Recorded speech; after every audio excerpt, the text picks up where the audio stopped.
So the issue of immigration is a huge one right now in this country. Although it has been for quite some time, it is making headlines during this politically divisive time. It is clear we have a crisis at the border with human beings being treated at a level that is not consistent with their human rights. I always try and put myself in people's shoes, but usually I am able to relate somehow. I think the only thing that I can even come up with on an inkling of resemblance is having to fight for my rights to leave a state within this country. It took me 10 years, but I wasn't able to move freely across the country if I wanted to take my kid, and it took 10 years, and it was horrible for me. But I can't imagine living in an oppressed country or feeling like my human rights were being sacrificed and not being able to move freely. So anyway, we just heard from Jeff on his personal experience and his internal conflict that he dealt with, turning people away who were risking their lives for something better. He broke down Kantian principles for us. Now let's take a look at Rawls. John Rawls was an American philosopher delving into moral and political reasoning in the sense of a liberal tradition. Amongst many other things, he, like Michael Sandel, was a Harvard professor and author. He has written multiple books. Some of them are Theory of Justice, Political Liberalism, and The Law of Peoples. When we learn about Rawls from Sandel, his theory seems so clear about where he sits in keeping societies equal. The Veil of Ignorance, the work of Rawls, is too large for me to cover, but I did learn that he has some opposing views. Let's first look at what works. As described by Sandel in his book Justice, the veil of ignorance ensures the equality of power and knowledge that the original position requires by ensuring that no one knows his or her place in society, his strengths or weaknesses, his values or ends. The veil of ignorance ensures that no one can take advantage, even unwittingly, of a favorable bargaining position. This suggests that we are blinded and by what we already know, and that we make social contracts based on rights that we would like to have, regardless of where we end up in society. Another point of Rawls is to avail ourselves of the accidents of nature and social circumstance only when doing so is for the common good. People in society are gifted and talented by nature and are born into families without choosing. Everyone ends up where they end up. To make ourselves available to benefit everyone is just. We do not deserve our place in the distribution of native endowments any more than we deserve our initial starting point in society.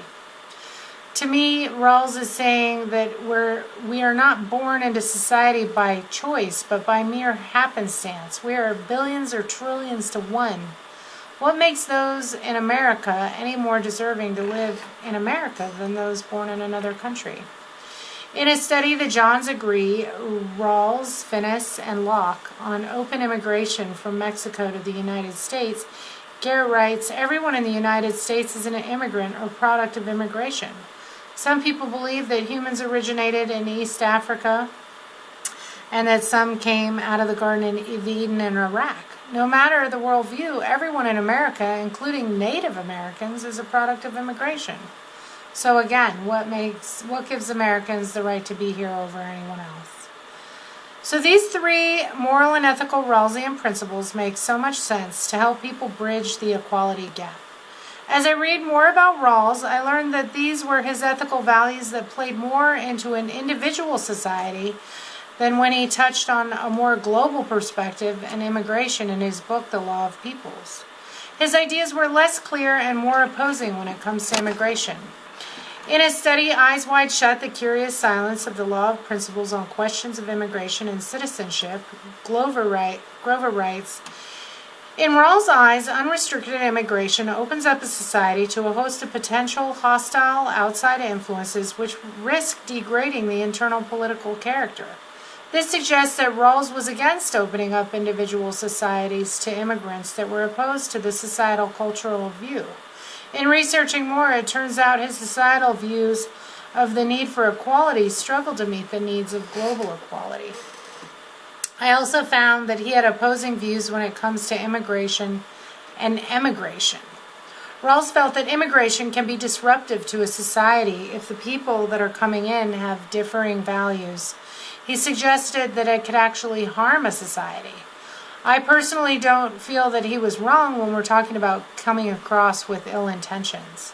But what about all the immigrants and refugees that are coming across with nothing but good intentions that can add to society and that are escaping the unimaginable? As far as immigration was concerned, Rawls was adamant that minorities have the option to leave a country when they face persecution, oppression, or their government fails to protect them. It was his thought that they have a right under basic human rights. However, they would face struggles in a search of an accepting society. Both of these ideas by Rawls were opposite. One saying come in and the other saying you have a right. One saying don't come in and the other saying you have a right to leave. But how do those two meld? As Glover writes in his study, Rawls was aware of this potential criticism and attempts to preempt it by claiming a footnote that many rights require actions of a voluntary second party in order to fully realize the meaning. It seems very clear to me at this point in our nation, when we are dealing with immigration and refugees that are capable of doing so much more than sitting in cages, that we Americans are the second party and we need to do something. It is clear that we can carry Kantian and Rawlsian principles forward in bridging the gap in global equality. But what can we do? Let's take another look at the video we watched by Alexander Betts. Are we capable of implementing these, and how?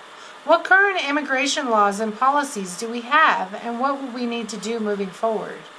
Keep in mind that the new statistic that keeps popping up in the news, according to an article on CNBC website, there are 6.7 million job openings and 6.4 million available workers to fill them, according to the labor statistics.